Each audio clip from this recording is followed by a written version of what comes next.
Circular orbit में स्थापित करने के बाद 17 अगस्त 2023 को प्रपल्सन मॉड्यूल से अलग कर दिया गया।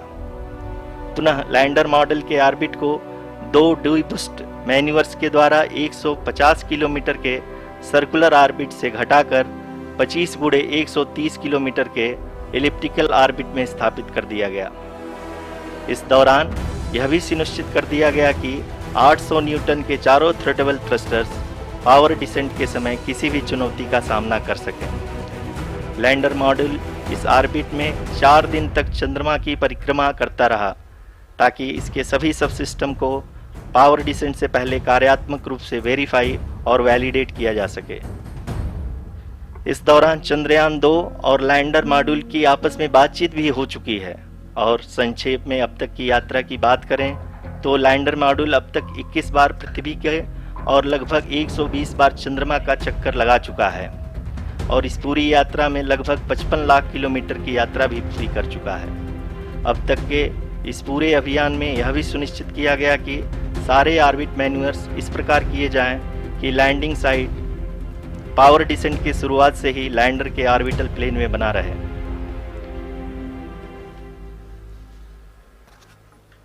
Make it further That is true complicated. indeed. We have arrived at the crucial juncture wherein the orbit plane contains the desired landing site at the start of powered descent. We are also happy to announce that live images from the Chandrayaan 3 lander imager camera is being received continuously. The demonstration of soft landing on the moon's surface is no ordinary feat due to the innumerable challenges and complexities involved. The lander velocity has to be killed from nearly 6,048 kilometers per hour without any aid from the thin and tenuous moon's atmosphere. The lunar dust at the time of landing and the craters and boulders scattered over the moon's surface make it further complicated to achieve this. The new and improved Chandrayaan 3 design has been built after envisaging all the scenarios which the lander module can encounter. With several software improvements, provision for full-level redundancies, a plethora of special tests, namely the integrated hot test, integrated cold test, and lander leg drop tests were carried out for the lander module.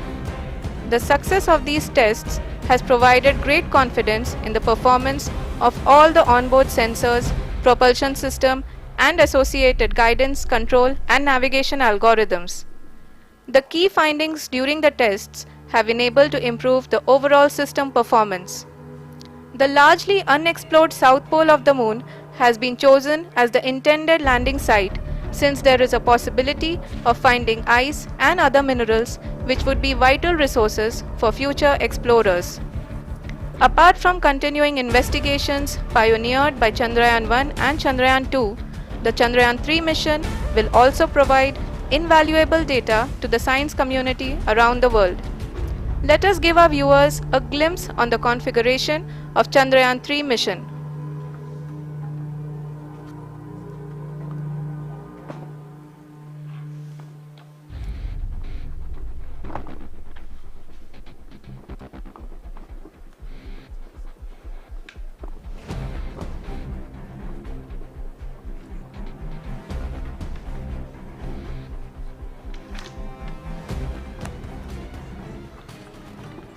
Chandrayaan 3 का mission plan लगभग चंद्रयान 2 के तरह ही बनाया गया है। यहाँ यह भी सुनिश्चित किया गया है कि चंद्रयान 3 को रॉकेट से अलग होने से लेकर के चंद्रमा के निकटतम कक्षा में स्थापित होने तक सारी गतिविधियाँ चंद्रयान 2 के तरह ही हों।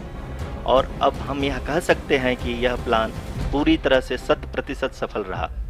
हालांकि लैंडर मॉड्यूल के सेंसर्स और प्रोपल्सन सिस्टम को इस तरह से मजबूत किया गया है कि लैंडर पावर डिसेंट के समय किसी भी आपदा से बाहर आकर के मिशन के मुख्य उद्देश्य को पूरा कर सके। इस क्रम में लैंडर के मुख्य सेंसर्स कारा, लासा, LHBC, LDV और LHDAC का कार्यात्मक परीक्षण भी किया जा चुका है। LDV जो कि पूर्णतः स्वदेशी तकनीकी से बनाया गया एक नया सेंसर है, इसका मुख्य कार्य लैंडर के वेलोसिटी को तीनों अक्षों में कंप्यूट करना है।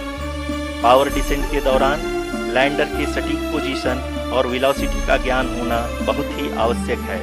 लिराप यानी laser inertial referencing and accelerometer package इस कार्य को पावर डिसेंट के दौरान बखूबी निभाएगा।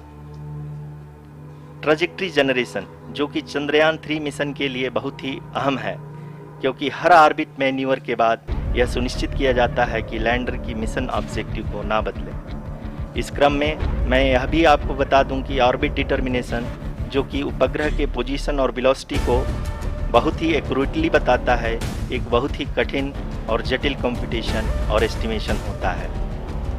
यहाँ यह भी जानना महत्वपूर्ण है कि चंद्रयान 2 का OHRC पेलोड अब तक काफ़ी ऊंचे स्तर का डैम प्रदान किया है, जिसके फलस्वरूप